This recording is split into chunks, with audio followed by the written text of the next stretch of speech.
വ്യാജ ID card ഉണ്ടാക്കി youth കോൺഗ്രസിൻ്റെ സംസ്ഥാന അധ്യക്ഷ പദവിയിലെത്തിയിട്ടുള്ള രാഹുൽ ഈ വ്യാജ ID കാർഡുമായി ബന്ധപ്പെട്ട് നിരവധി കേസുകൾ നേരിട്ടുകൊണ്ടിരിക്കുകയാണ്.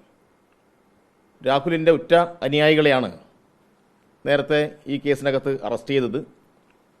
ഈ അനുയായികൾക്ക് രക്ഷപ്പെടാൻ വേണ്ടി രാഹുലിൻ്റെ പേരിലുള്ള കാർ ഉപയോഗിക്കുന്ന ഘട്ടത്തിൽ പോലീസ് അറസ്റ്റ് ചെയ്യുകയും രാഹുലിൻ്റെ കാറ് തന്നെ പോലീസ് കസ്റ്റഡിയിലെടുക്കുകയും ചെയ്യുന്ന സംഭവമുണ്ടായിരുന്നു. തുടർന്ന് അതിൻ്റെ അന്വേഷണം നടന്നുകൊണ്ടിരിക്കുകയാണ്. ഈ അന്വേഷണവുമായി ബന്ധപ്പെട്ട് കേരളത്തിൽ ഈ സംഭവവുമായി ബന്ധപ്പെട്ട് കേരളത്തിലെ BJP വലിയ പ്രക്ഷോഭം നടത്തുമെന്നും ഈ കേസ് കേന്ദ്ര അന്വേഷണ ഏജൻസികളെ കൊണ്ട് അന്വേഷിപ്പിച്ച് ഇതുമായി ബന്ധപ്പെട്ട രാജ്യദ്രോഹം അതിന് അർഹമായ ശിക്ഷ വാങ്ങിക്കൊടുക്കും എന്നൊക്കെയാണ് മാധ്യമങ്ങൾക്ക് മുന്നിൽ വന്ന് BJPയുടെ സംസ്ഥാന അധ്യക്ഷൻ വീമ്പ് പറഞ്ഞത്. പക്ഷെ ഒന്നും ഉണ്ടായില്ല. കേന്ദ്ര അന്വേഷണ സംവിധാനം വന്ന് സംസ്ഥാന പ്രസിഡന്റിനെ ഇതാ നാളെ തന്നെ അറസ്റ്റ് ചെയ്ത് ചോദ്യം ചെയ്യും എന്നൊക്കെ പറയുന്ന നിരവധി സംഭവങ്ങളുണ്ടായി.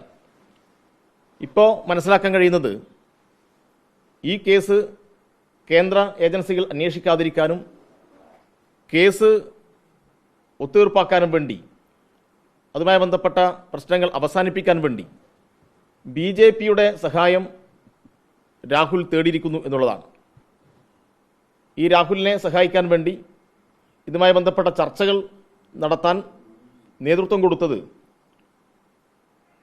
തിരുവനന്തപുരത്തെ BJPയുടെ സംസ്ഥാന കമ്മിറ്റി ഓഫീസിൽ വളരെ പ്രധാനപ്പെട്ട ചുമതല നിർവഹിക്കുന്ന കോൺഗ്രസ് മുൻ കുടുംബത്തിലെ ഒരാളാണ്. അയാൾ രാഹുൽ മാങ്കൂട്ടത്തിൻ്റെ സഹപാഠി കൂടിയാണ്. ഇപ്പോൾ രാഹുൽ മാങ്കൂട്ടത്തിൻ്റെ സഹപാഠിയായിട്ടുള്ള BJP സംസ്ഥാന കമ്മിറ്റി ഓഫീസിലെ പ്രധാനപ്പെട്ട ഓഫീസ് ചുമതലക്കാരൻ ഇതുമായി ബന്ധപ്പെട്ട ഡീൽ നടത്തിയിരിക്കുന്നു. അതുകൊണ്ടാണ് BJPയുടെ പ്രധാനപ്പെട്ട സംസ്ഥാന കേന്ദ്ര നേതൃത്വം ഇതുമായി ബന്ധപ്പെട്ട് ഒരു അന്വേഷണമോ ഒരു ആരോപണമോ ഇതുമായി ബന്ധപ്പെട്ട് നടത്താതിരുന്നത്. ഇപ്പോൾ സ്ഥിരമായി പത്രസമ്മേളനം നടത്തുന്ന ഒരു കേന്ദ്രമന്ത്രിയുണ്ട് കേരളത്തിൽ, V. മുരളീധരനാണ്.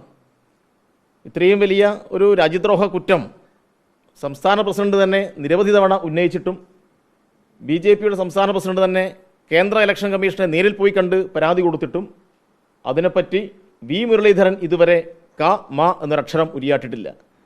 BJPയുടെ മറ്റ് സംസ്ഥാന നേതാക്കൾ ആരും ഈ വിഷയം തൊട്ടിട്ടില്ല. അപ്പോൾ ഇത് വ്യക്തമായ ധാരണ ഇതുമായി ബന്ധപ്പെട്ട് BJPയും BJPയുടെ സംസ്ഥാന അഖിലേന്ത്യാ നേതൃത്വവും രാഹുലും തമ്മിൽ ഉണ്ടാക്കിയെന്നാണ് അറിയാൻ കഴിയുന്നത്. ഇത് വളരെ ഗൗരവമായിട്ടുള്ള ഒരു പ്രശ്നമായി കാണേണ്ടതുണ്ട്.